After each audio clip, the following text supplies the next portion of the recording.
Che chiede? Che mi prego, che guarda che bello là. Oh, ain't gonna be my boy. You're gonna give me the money that you're gonna give me.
Oh, sorry, Holmes. No, no. You couldn't have come at a better time. Well, I was afraid you were engaged. I am, very much so. Dr. Watson shares my love of all that is bizarre and outside the routine of everyday existence. It is at present impossible for me to say whether this case is an instance of crime or no. But suffice it to say that I know as little about Mr. Jabez Wilson as you do yourself, beyond the obvious facts. That he has done manual labor at some time, that he takes snuff, that he has been to China, and that he has done a considerable amount of writing lately. How in the name of good fortune did you know all that, Mr. Holmes?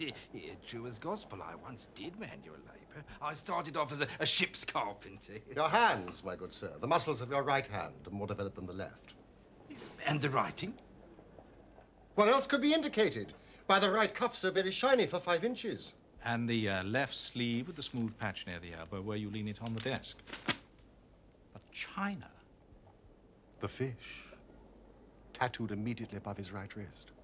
I have made a small study of tattoo marks, Mr. Wilson, and have even contributed to the literature of the subject. That trick of staining the fish scales a delicate pink is quite peculiar to China.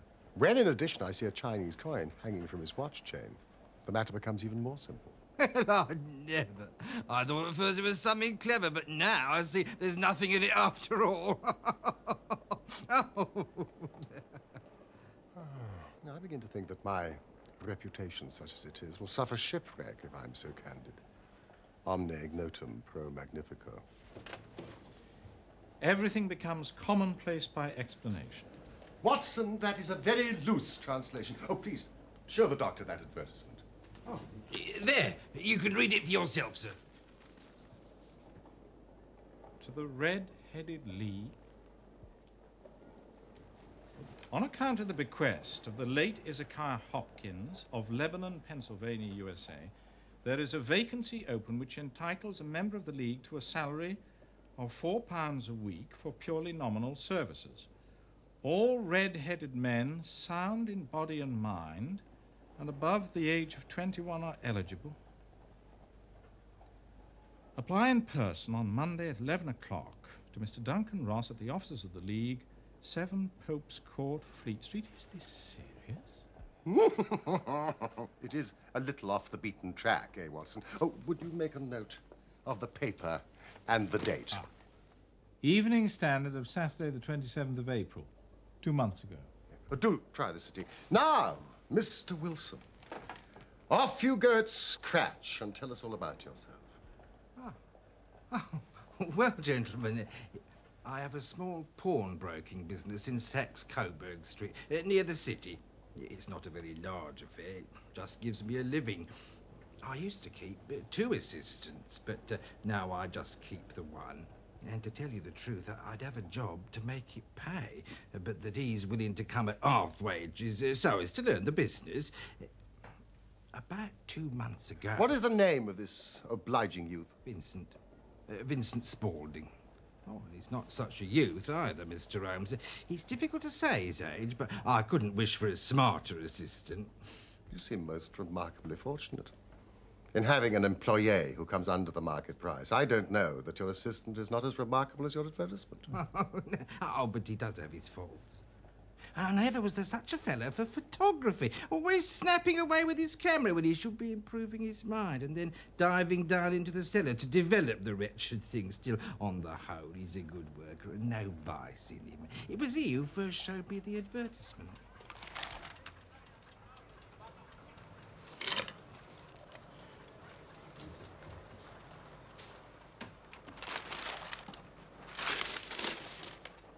I wish to the Lord I was a red-headed man, Mr. Wilson. Why's that? Well, there's another vacancy in the League of Red-Headed Men. I've never heard of it. Well, I'd wonder at that. You being so eligible yourself. Nice money, too. A couple of $100 a year. And the work's slight. Ah, there'd be thousands of red-headed men apply. Oh, well, I doubt that, sir. What, not with such a fine, fiery colour as you are blessed with, Mr. Wilson? But then I suppose it's hardly worth your while to put yourself out of the way for the sake of a few £100. Yes, sir.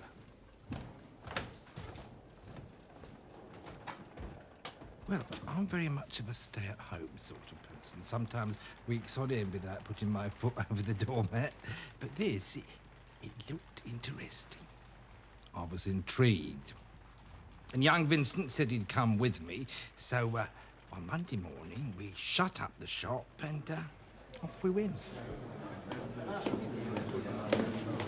Now, Vincent, let's go back. I can't abide a crowd. Courage, Mr. Wilson. We're so near and so much at stake. Now, you pull your collar up. Hello, Jimmy. And come along with me. What's the job all about then? Well, it's the Times New, mate. It wasn't in there 2 months.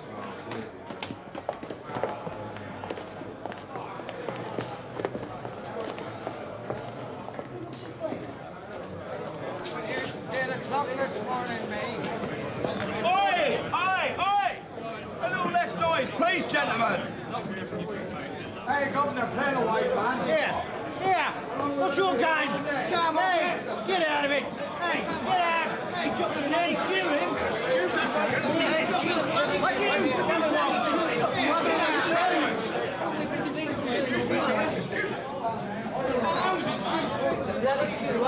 Right, off you go. You're next. Get in. Wait, where are you going? Straight this way out. Come on. This is Mr. Wilson. Right, in you go, Mr. Wilson. Good night, sir.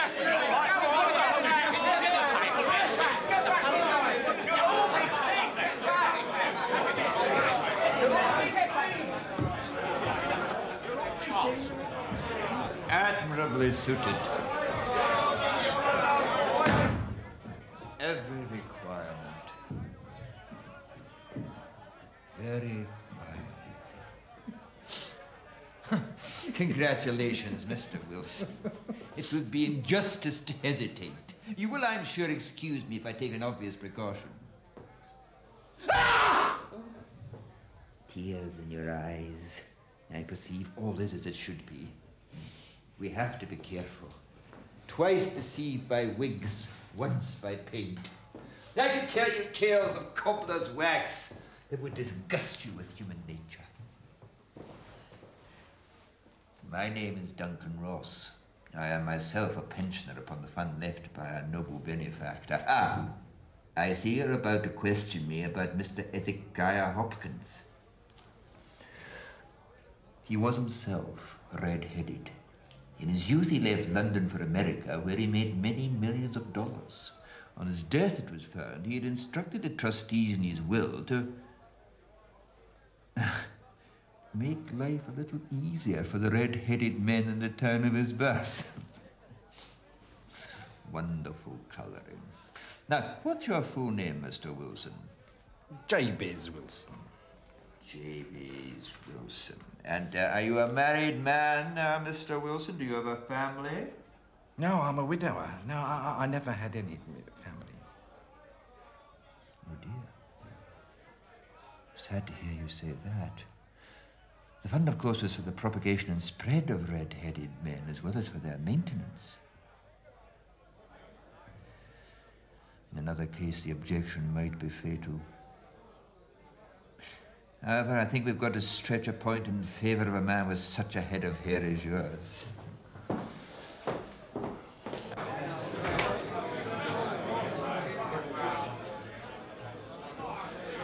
The vacancy has been filled.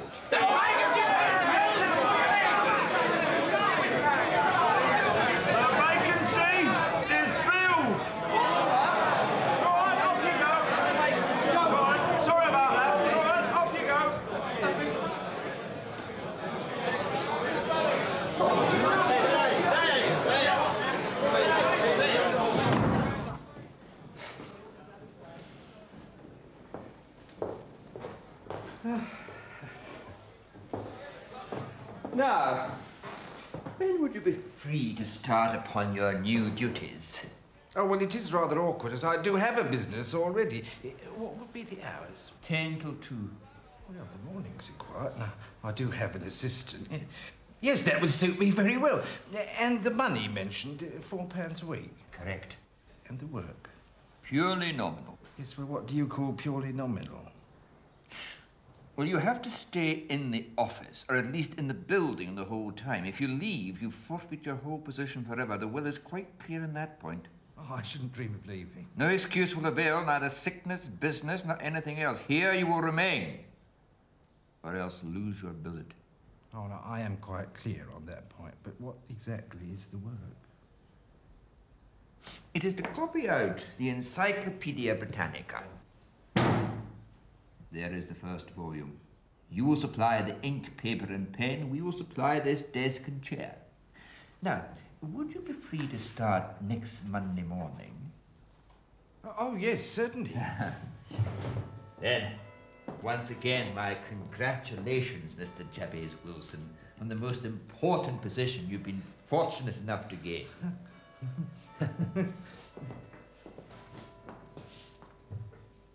Wonderful head of hair. Goodbye, Mr. Wilson. Well done, Mr. Wilson. Well done indeed. This is the quickest way out, sir. Oh, this way. Congratulations.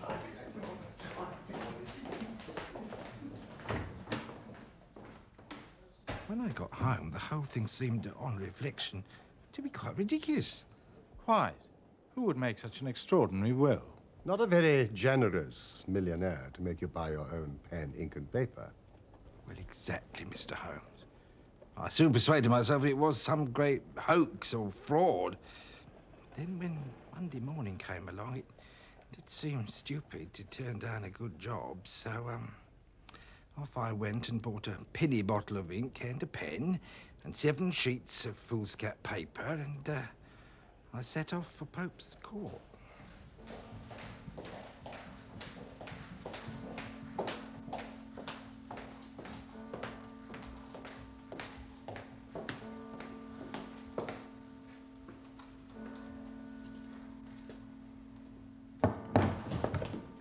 Mr. Wilson, and welcome on this floor of air.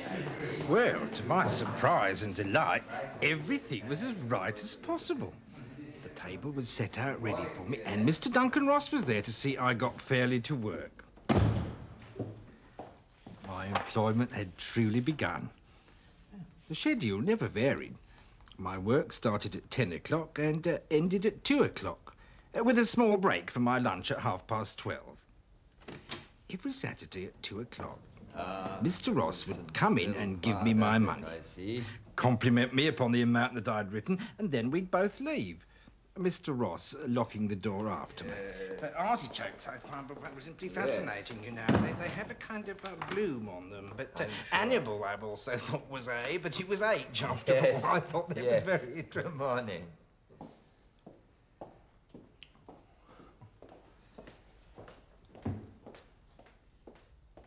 Oh, the work was very interesting. Abacus, abbey, architecture, Acts of the Apostles, adulteration, anatomy, apes, aqueducts. After 8 weeks, I'd fairly dealt with the letter A and was hoping with diligence to get on to B, when suddenly this morning the whole business came to an end. I went to my work as usual, but the door was shut and locked with a little square of cardboard hammered onto the middle panel.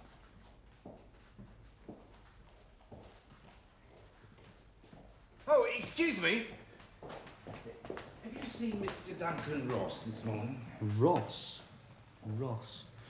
Never heard of a gentleman of that name, sir. And my memory's good. It's very good. It's infallible for names. Ah, the gentleman at number 7. Ah, the gentleman who is red-headed. Yes, yes. Gone. Gone?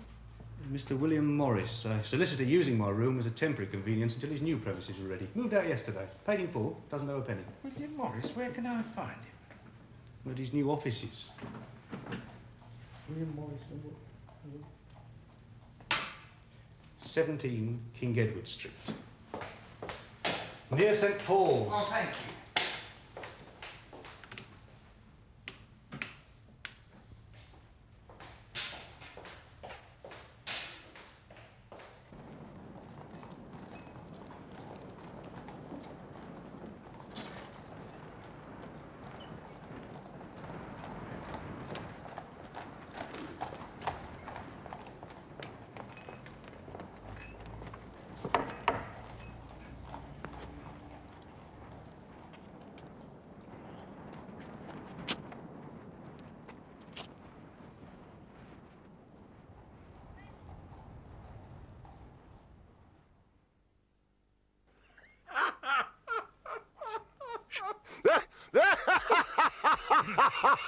I don't see there's anything very funny about it. If all you can do is laugh at me, well, I can go elsewhere. No, Mr. Wilson, please sit down. I wouldn't miss this case for the world. It is most refreshingly unusual.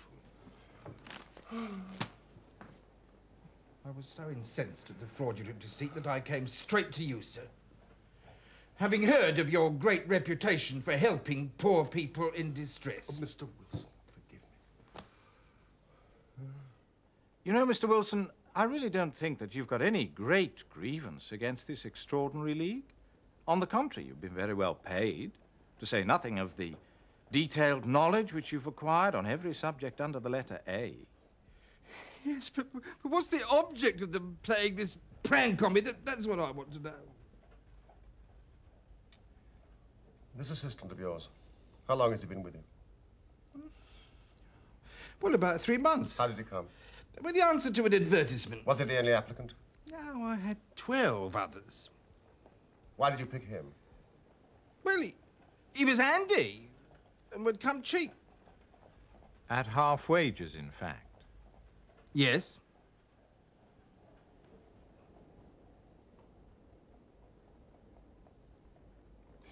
What's he like? This Vincent Spaulding? Oh, well, he's tall, slightly built. He's very quick in his ways. He's got no hair on his face. He's got a white splash of acid on his forehead.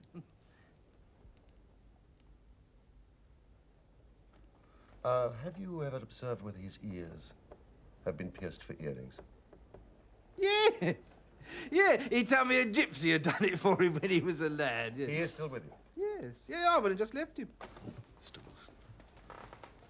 You will be at your shop if I should need you. Well, I had thought of shutting up shop at dinner time today because Vincent had suggested I spend the rest of the weekend with my sister in Barking. This whole business has upset my nerves very much.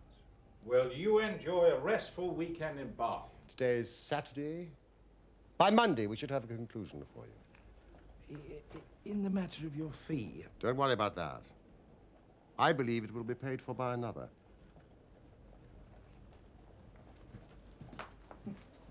Good day to you, Mr. Wilson.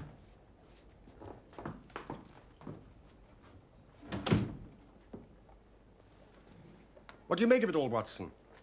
I make nothing of it. It's a most mysterious business. And yet there are graver issues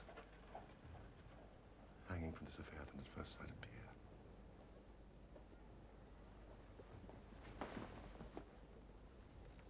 What are you going to do? To smoke. It is quite a three-pipe problem, and I beg that you won't speak to me for 50 minutes.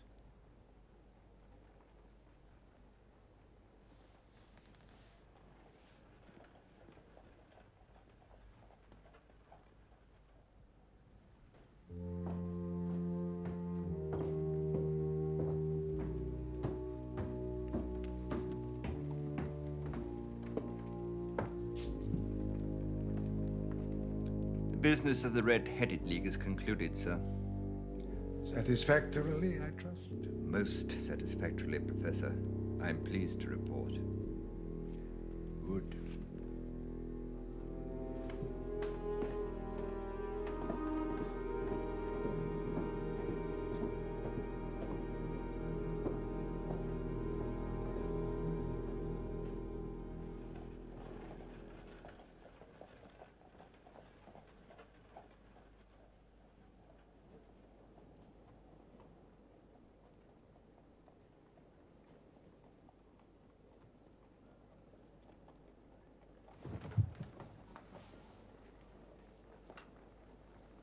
Come, Watson.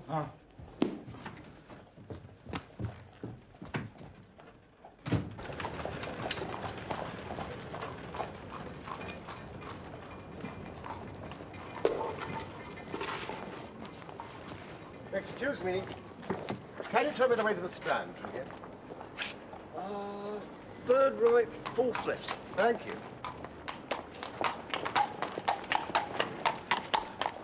Holmes? Holmes, I could have told you that. No doubt, Watson. What is it? And why did you beat the pavement with your stick? Watson, we are spies in an enemy's territory.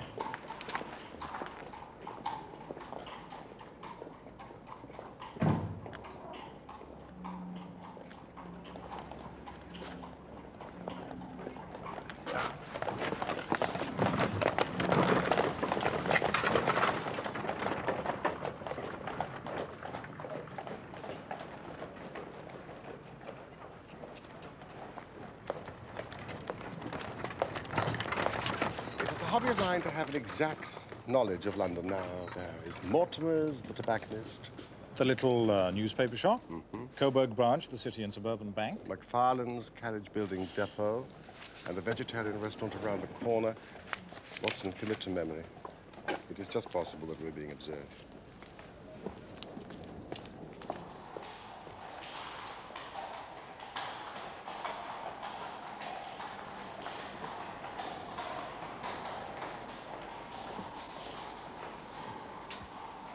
A considerable crime is in contemplation. Today, being Saturday, somewhat complicates matters. But now, Doctor, our work is done. It is time we had some play. Sarasate is playing at the St. James's Hall this afternoon. A sandwich and a cup of coffee? And then off to Violin Land, where all is sweetness, delicacy, and harmony. And no red-headed clients to vex us with their conundrums.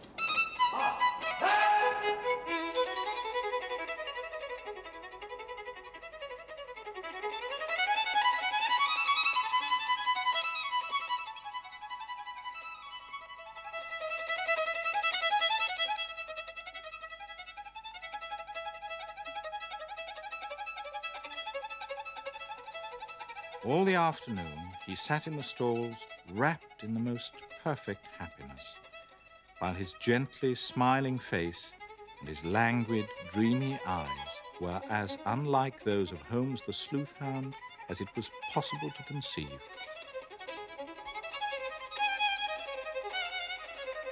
When I saw him, so enwrapped in the music, I felt that an evil time might be coming upon those whom he had set himself to hunt down.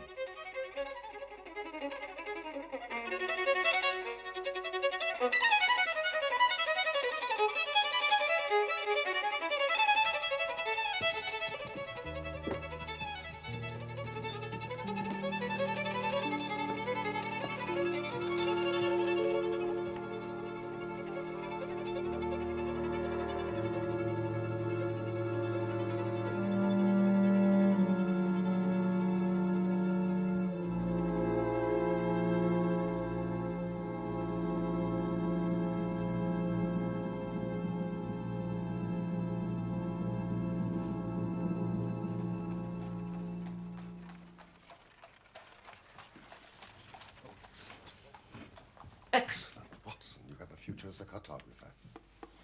That'll be Athelney Jones. I thought it was as well to have someone from Scotland Yard with us. He's an absolute imbecile at his profession, but he does have the tenacity of a lobster when he gets his claws into someone. Good evening, Jones. So, we're working in couples again, Mr. Holmes. Our friend here is a wonderful man for starting a chase. All he needs is an old dog to help him do the running down. Mr. Merriweather, my friend and colleague, Dr. Watson. How do you do, sir?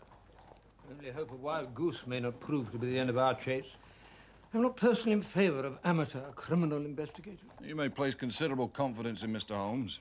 No, if you say so, Mr. Jones. Well, he has his own little methods, which, if he won't mind me saying so, are a little theoretical and fantastic. But he has the makings of a detective in him. But I do say, as I've said before, the Coburg branch of the bank is as well secured as any building in London. There's no possibility that you could be broken into. Even the insurance assessors agree on that point. And you, sir, should know, being not only the resident manager, but also the director. I should know, and I do know. And what is more, this is the first time for 27 years that I've missed my Saturday night of whist at my club. Oh, dear. And I find myself extremely inconvenienced. I think that you will find the game tonight much more exciting, and the stake will be for many, many thousands of pounds. And what will my reward be, Mr. Holmes? A young man called Clay. John Clay? Oh, how I'd like to get my hands on that devil. You shall. This young fella's a gentleman, as Mr. Holmes says, but he's turned against his class. He's as cunning as the devil, slippery as an eel, and he's turned crib-cracking and forgery into a fine art. His grandfather was a royal duke, and he himself was educated at Eton and Oxford. So, Watson, bring the gun. Come, gentlemen. Our cab is below.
keys to the vault. I have one. The chairman holds the other in his personal safe. Well, you are certainly not vulnerable from above. Nor from below. Mr. Merriweather, may I ask you to be a little more quiet?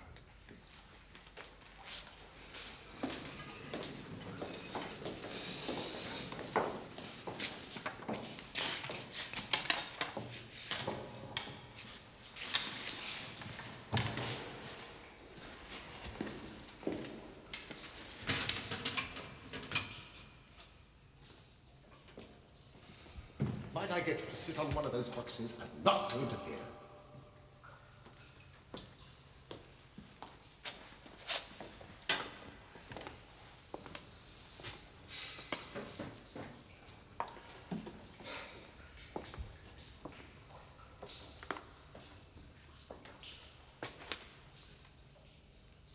There is no way in which a thief could break into this bank.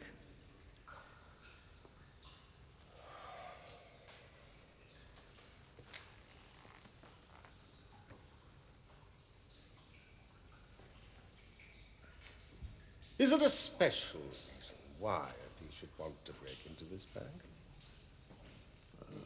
Nothing particularly... Something in the past few months? Something that you have concealed from us? The information I have is confidential, known only to the directors of the bank. It is not to be divulged to members of the public. Not even amateur detectives. Private consulting detective, Mr. Merriweather. Unique in the annals of crime, I believe. Isn't that so, Inspector? Yes, Doctor. I advise you to cooperate with Mr. Holmes. Especially as at this moment I am trying to save your skin and that of your fellow directors. So what is it?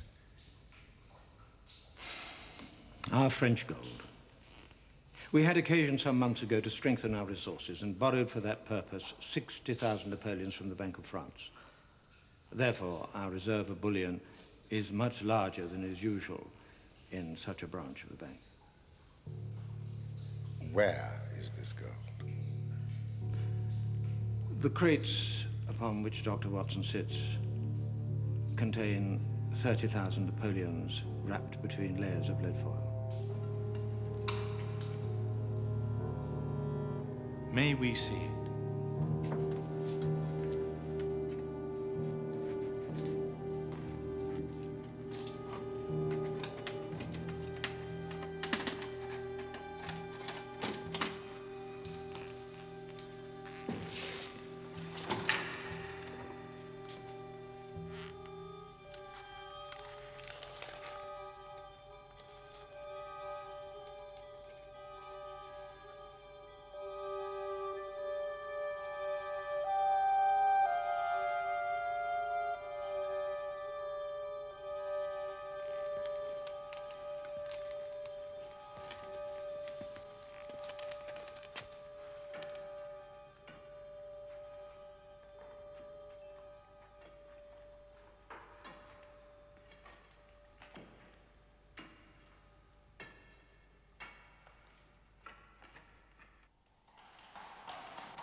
This is much bolder and larger in conception than I had at first thought.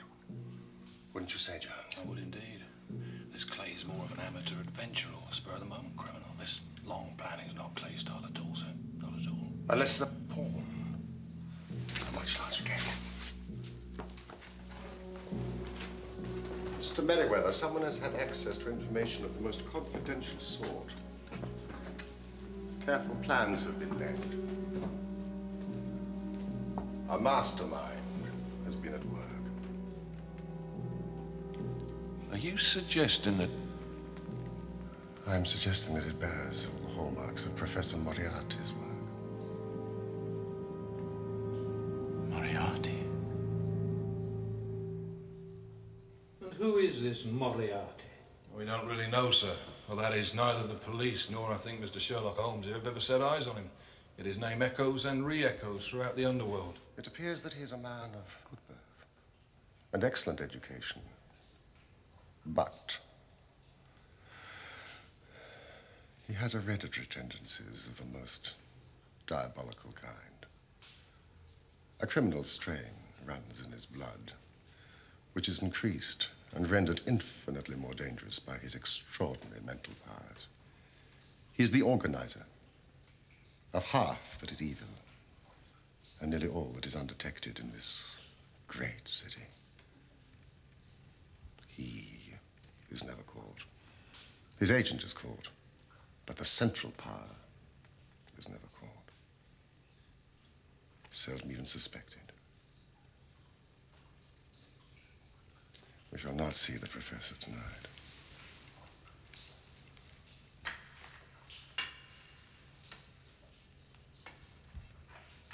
The only way for tonight's enemy to escape is through the pawnbrokers. There's already an inspector and a constable at the doors.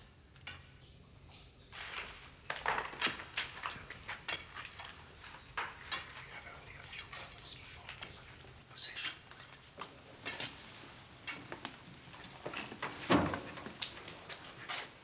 Would you be so kind as to put out this lamp? And sit in the dark? I'm afraid so. We cannot risk the presence of light.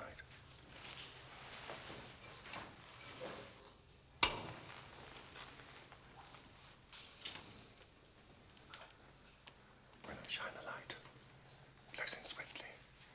If they fire, I have no compunction about shooting them down.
Great Scott! Jump, Archie, jump!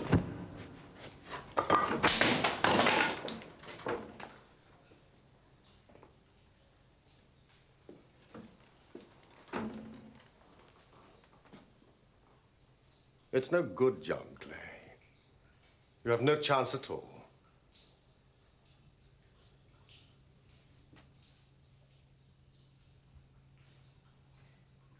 So I see. Though I fancy my pal is all right. At this moment, he is running into the welcoming arms of the police. You seem to have done the thing very completely. I must compliment you. And I you. I'm Sherlock Holmes, a private investigator. I didn't for a moment suspect you of being a policeman, Mr. Holmes. Come on, hold out. We're off at the Derbies. I beg you to take your filthy hands off me. You may not be aware that I have royal blood in my veins. And be so kind as to say sir and please when you address me. All right.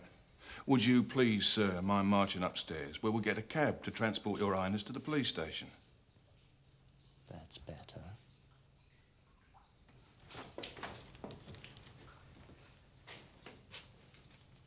Gentlemen.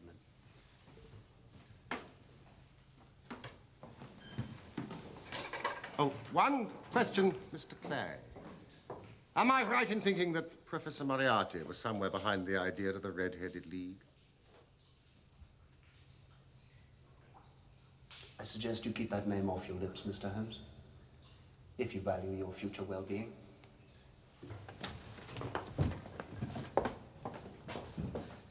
Really, gentlemen, I don't know what to say. Please forgive me, Mr. Holmes, for ever doubting your outstanding, your brilliant qualities. There is no doubt you have detected and defeated in the most complete manner one of the boldest attempts at bank robbery that has ever come within my experience. Mr. Merriweather, I have been at some small expense over this matter, which I shall expect the bank to refund. Of course. Of course.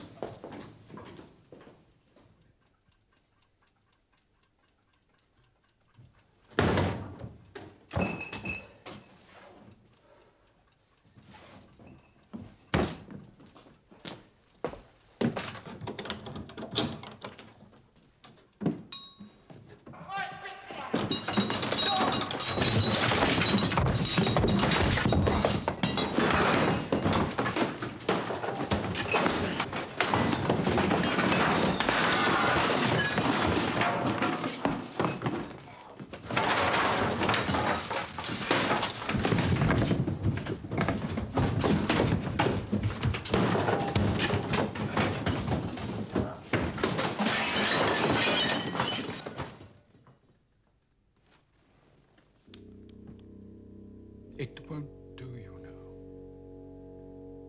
It won't do. No, Professor. I'm sorry we failed you. Sherlock Holmes. Holmes is a mere amateur in the field of detection. Still, he seems a clever man. Or a lucky one. And he has a positive talent for getting in my way. Should he be removed? It may be necessary. It would be disappointing. I find him interesting. I believe this is the third time he has incommoded me. If this continues, then certainly something will have to be done to encourage Mr. Holmes either to withdraw or stand clear.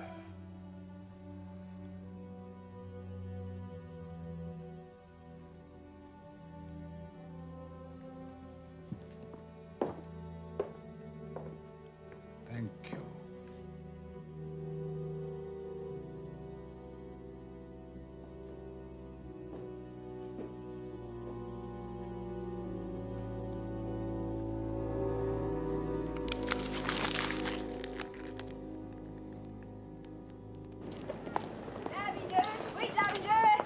Morning, Constable.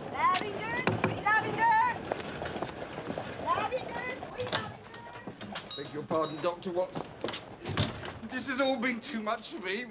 My clients respect me as a man of confidence, but where's the confidence left here? I'm utterly ruined. Oh, cheer up, Mr. Wilson. You'll feel better when you've cleared up the mess. Well, that's all very well. And Mr. Holmes asked me to give you this. 50 sovereigns, with the compliments of the City and Suburban Bank. Well, that's fair enough. Oh, Dr. Watson, this is more than acceptable. And my compliments to Mr. Sherlock Holmes. And he sends the same to you, Mr. Wilson. And a word of advice. Next time you engage an assistant, pay him the proper wage. Good day to you.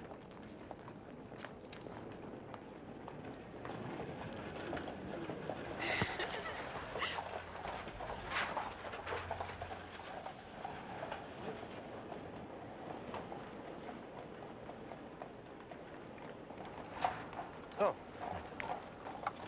Holmes, I trust I am not more dense than my neighbours, and yet here I have seen what you have seen, heard what you have heard, and yet you have seen clearly not only what had happened, but what was about to happen, while to me the whole business was still confused and grotesque. Mr. Watson, recollect. When I heard that the assistant had come for half wages, it was obvious that he had some motive for securing the situation.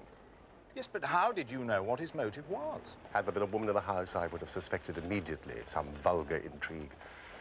But when I heard from Mr. Wilson about the acid stain and the pierced ears, I knew that Vincent Spaulding and John Clay were the same person. But why was Clay there? The photography gave you the clue. Exactly. The cellar. He was working on something in the cellar. Something which took many hours a day. For 2 months on end, he was tunneling.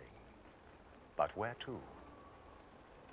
When I tapped my stick on the pavement in the street that day, I was ascertaining whether the tunnel stretched in front or behind the building. It was in front, towards the bank. Could you tell me the way to the Strand from here? I recognized Clay immediately and delayed him to have time to examine his knees. They spoke clearly of many hours of tunneling, no doubt linking up with the maze of sewers beneath Saxe-Coburg Square. When they closed the Red-Headed League offices, it was a sign they no longer cared about Jabez Wilson's presence. In other words, the tunnel was complete. And that they would make the attempt on the Saturday was just a guess. Wilson, you disappoint me. I never guess. Saturday is an excellent night for stealing bullion. It gives you a full day to escape. Thank you, gentlemen. Thank you. Oh, you've reasoned it out beautifully, Holmes. It's so long a chain, and yet every link rings true. It saved me from ennui. You know, sometimes I think that my whole life is spent in one long effort to escape from the commonplaces of existence. No.